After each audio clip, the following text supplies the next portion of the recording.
L'ISS. Un endroit fascinant, non ?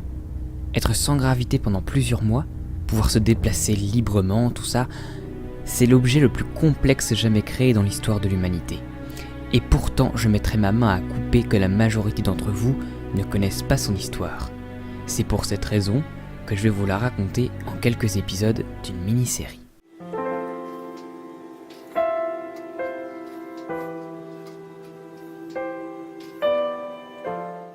« 1984.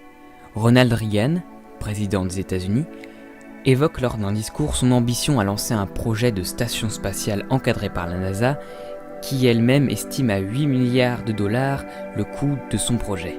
Après plusieurs réflexions et estimations, le coût final du projet sera annoncé à 12 fois le prix de base. C'est en 1985 que la CSA, l'ESA et la JAXA rejoignent le projet. Et c'est en 1993 que la Russie est invitée à participer au projet spatial. Imaginez le symbole, on sort de la guerre froide, les deux plus grandes puissances mondiales étaient ennemies, et là, elles participent ensemble à un projet spatial titanesque en bonne entente.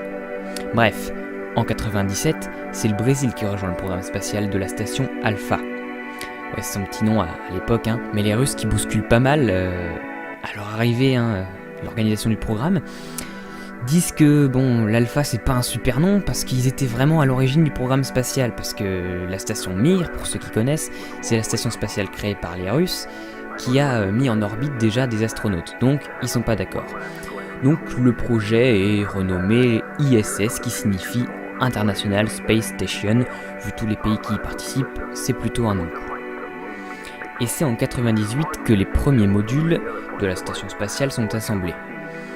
Alors, ils servent à régler la température, l'alimentation électrique de la station, toutes les communications de la station vers la Terre et la navigation et la propulsion de la station. Alors ça paraît pas grand chose mais c'est quand même hyper important. Mais à ce moment la station c'est pas bien gros, c'est ça. Voilà, c'est pas hyper grand. Mais c'est dans les années 2000 que les gros travaux vont commencer avec l'ajout de tous les modules, panneaux photovoltaïques, etc. qui vont être installés. Mais ça, je vous le raconterai dans un prochain épisode. À la prochaine!